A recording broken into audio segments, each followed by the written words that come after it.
যাবে কিনা, ওযু ছুটে যাচ্ছে এমত অবস্থায় শুধু আত্তাহিয়াতু পড়ে সালাম ফেরালে নামাজ হবে কিনা, ওযু করে এসে সন্তানকে দুধ খাওয়ালে কি ওযু নষ্ট হবে কিনা, সন্তান না হলে কি ডক্টরের কাছ থেকে ওষুধ খাওয়া যাবে, এটা কি জায়েজ, লুডো খেলা কি হারাম, কিভাবে নিজের ধৈর্য বাড়াতে পারবো। স্বামী যদি স্ত্রীকে বলে তোমার রাগ বা স্বভাব আমার মায়ের মতো, তাতে কি জিহার হয়ে যাবে। বাবরি চুল নিয়ে কিছু বলবেন, বাবরি রাখার কি নির্দিষ্ট কোনো বয়স আছে, জন্মদিনে কি বিয়ে করা যাবে, মুরব্বীরা বলেন জন্মদিনে বিয়ে করলে নাকি সংসার টিকে না। কেউ যদি কবিরা গুনাহ করে আবার তওবা করে এরকম দীর্ঘদিন ধরে করতে থাকে তার জন্য মাসআলা কি, মৃত্যুশয্যায় শায়িত ব্যক্তিকে মসজিদে হুজুর এনে তওবা পড়ানোর প্রচলন আছে, এভাবে তওবা পড়ানো যাবে কিনা, তওবা সঠিক পদ্ধতি কি। চলুন তাহলে আর বিলম্ব না করে ইতিমধ্যে আমাদের কাছে যে সমস্ত প্রশ্ন চলে এসেছে সেগুলোর উত্তর দেওয়ার পরে আমরা প্রবেশ করি। মামুন হাসান আপনি লিখেছেন ওযু ছুটে যাচ্ছে এমত অবস্থায় শুধু আত্তাহিয়াতু পড়ে সালাম ফেরালে নামাজ হবে কিনা। ওযু ছুটে যাচ্ছে এরকম অবস্থা যদি আপনি শুধু আত্তাহিয়াতু পড়েন এবং আত্তাহিয়াতু পড়ে তারপরে আপনি যদি সালাম ফেরান তাহলে সেক্ষেত্রে নামাজ হয়ে যাবে, কারণ দুরুদ এবং দোয়া মাসুরা বিশুদ্ধ মত অনুযায়ী এটা ওয়াজিব নয়, যার কারণে আত্তাহিয়াতু পড়ে আপনি সালাম ফিরে তারপরে আপনার প্রয়োজন আপনি পূরণ করলেন, সেটি জায়েজ আছে। মাই ড্রিম আইডি থেকে আপনি লিখেছেন ওযু করে এসে সন্তানকে দুধ খাওয়ালে কি ওযু নষ্ট হবে কিনা। ওযু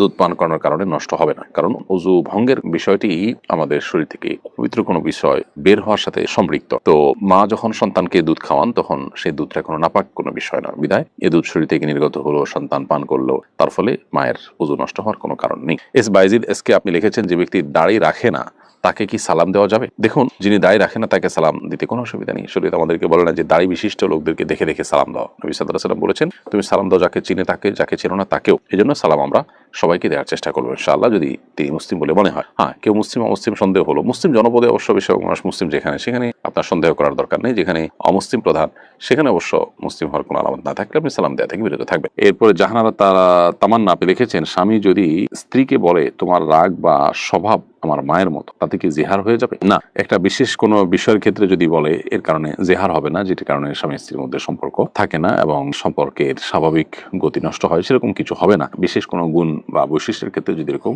স্ত্রীকে মায়ের সাথে তুলনা করা হয়। মোহাম্মদ আলমগীর আপনি লিখেছেন কেউ যদি কবিরা গুনাহ করে আবার তওবা করে এরকম দীর্ঘদিন ধরে করতে থাকে তার জন্য মাসআলা কি। কবিরা গুনাহ করে যদি বারবার তওবা করে আবারও তিনি কবিরা গুনাহ করতে থাকেন তো সন্দেহাতীতভাবে সেটা তার তওবা যেটা হচ্ছে সেই তওবাটা যেটা যথাযথ হচ্ছে না, সেটা যে দুর্বল তওবা তার প্রমাণ। অতএব তওবাকে শক্তিশালী করার চেষ্টা করতে হবে। আপনার কোনো অপরাধ হওয়ার পর যে তওবা হবে সেই তওবাটা এতটা স্ট্রং হবে যে আপনি পরবর্তীতে কোনো অপরাধ করার আগে যেন আগেরবার আপনি যতটা সেটার সঙ্গে লড়াই করতে পেরেছেন দ্বিতীয়বার যেন তার চেয়ে আরেকটু শক্তিশালীভাবে করতে পারেন, তওবাটার জন্য একটু পাওয়ারফুল হয়। এরপরেও যদি এরকম বারবার হয় তো আল্লাহর কাছে ক্ষমা চাইতে আমরা কার্পণ্য করবো না, কারণ আল্লাহ তাআলা তাওয়াব, বারবার তিনি বান্দার তওবাকে কবুল করেন। বাট আমাদের তওবা হতে হবে প্রত্যেকটাই আগেরটার তুলনায় শক্তিশালী। মারিয়া ইসলাম আপনি লিখেছেন সন্তান না হলে কি ডক্টরের কাছ থেকে ওষুধ খাওয়া যাবে, এটা কি জায়েজ। অবশ্যই সন্তান হওয়ার জন্য কোনো ঔষধ কোনো চিকিৎসা আপনি সেবা গ্রহণ করতে পারেন, যদি শরিয়ার কোনো সীমা লঙ্ঘন হওয়ার মতো বিষয় সেখানে না থাকে কোনো অসুবিধা নেই। তানহা তাবাসসুম লিখেছেন লুডো খেলা কি হারাম। সরাসরি হারাম বলা হয়তো কঠিন হবে, কিন্তু মাকরুহ তাহরিমি থেকে অবশ্যই খারি না। একে তো অনর্থক কাজ, দ্বিতীয়ত যে সমস্ত খেলাধুলা শারীরিক কোনো কসরত নাই,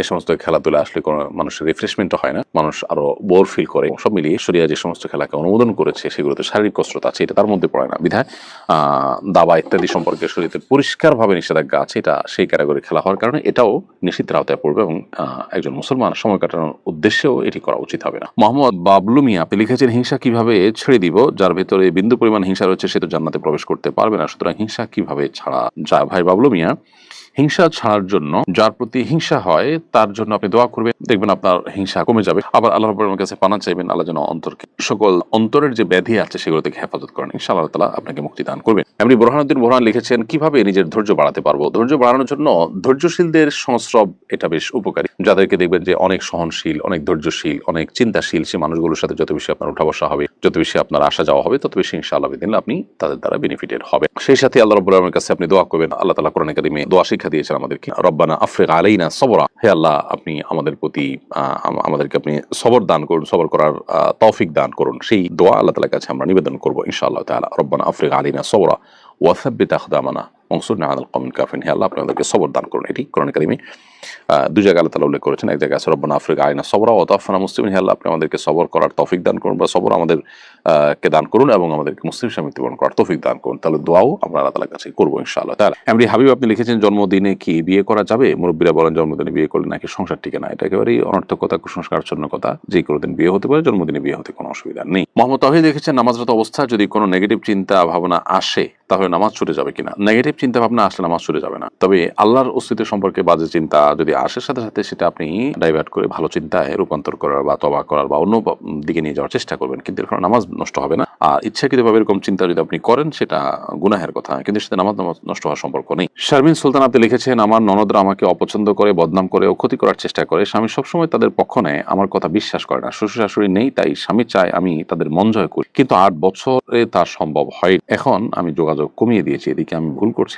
আপনার ননদ বা আপনার দেবর ভাসুর এদের সাথে আপনার আসলে ননদদের সাথে বিশেষ করে আপনি জানতে চাইছেন, তাদের সাথে যোগাযোগ রক্ষা করা আপনার জন্য আবশ্যক না। অতএব এখানে আপনি যোগাযোগ কমিয়ে দিলে আপনি গুনাহগার হবেন না। বিশেষ করে আপনি যখন তাদের দ্বারা কষ্ট পান সেক্ষেত্রে আপনি কিছুটা কমিয়ে দিলে অসুবিধা নেই, বাট স্বামীর দিক বিবেচনা করে সুখী জীবনযাপনের প্রয়োজনে আপনি চেষ্টা করবেন সাধ্য অনুযায়ী ছাড় দেওয়া, যেটা আপনি অনেকদিন করে আসছেন। আল্লাহ আপনাকে সবর তৌফিক দান করুন। এমডি জিহাদ সরকার লিখেছেন, বাবরি চুল নিয়ে কিছু বলবেন। বাবরি রাখার কি নির্দিষ্ট কোনো বয়স আছে? কোনো বয়স নাই। বাবরি চুল রাখতে পারেন আপনি, তবে সাধারণত প্রাপ্তবয়স্ক হওয়ার পরেই মানুষ বাবরি চুল রাখে, এবং যদি অপ্রাপ্তবয়স্ক বিশেষ করে শস্ত্রবিহীন অবস্থায় বাবরি চুল রাখলে সেটি যদি কোনো কারণে ফিতনার আশঙ্কা হয় তাহলে সেটা অ্যাভয়েড করা দরকার। অবশ্য শরীয়ত আমাদেরকে কোনো বয়স ঠিক করে দেন যে এই বয়সের আগে রাখা যাবে না বা এই বয়সের পরেই রাখতে হবে, এমন কোনো বাধ্যবাধকতা শরীয়ত আমাদেরকে দিয়ে দেয়নি। আয়েশা সিদ্দিকা লিখেছেন, ডাক্তারের সিরিয়াল তাড়াতাড়ি পাওয়ার জন্য কারো সুপারিশ নেওয়া যাবে কিনা? সিরিয়াল যখন করা হয় ফোনে বা আপনার অন্য কোনো উপায়ে যখন সিরিয়াল করা হয়, সেই সিরিয়ালকে আপনি সুপারিশের মাধ্যমে আগায় আনেন, তাতে যদি অন্য কারোর অধিকার নষ্ট না হয় সেটা ঠিক আছে।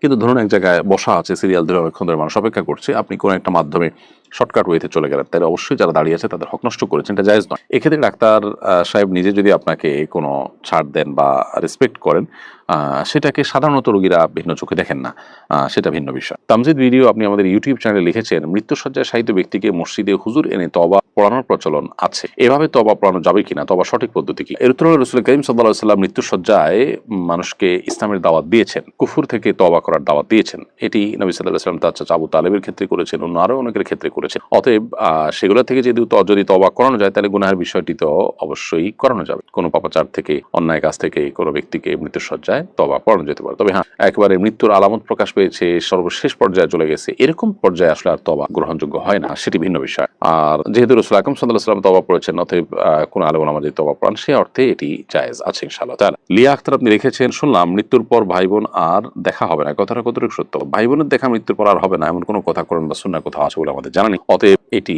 একান্ত কারোর মন গড়া কথা। যদি ভাই বোন জান্নাতি হয়ে থাকেন তাদের সাথে সাক্ষাৎ হবে, কিয়ামতের ময়দানে সাক্ষাৎ হতে পারে। আল্লাহ তাআলা বলেছেন, ইয়াউমা ইয়াফিরুল মারউ মিন আখিহি ওয়া উম্মিহি ওয়া আবিহি, মানুষ কিয়ামতের ময়দানে নিজের ভাইকে দেখে পলায়ন করবে, তাহলে যে দেখা হবে না এ কথা তো সঠিক নয়।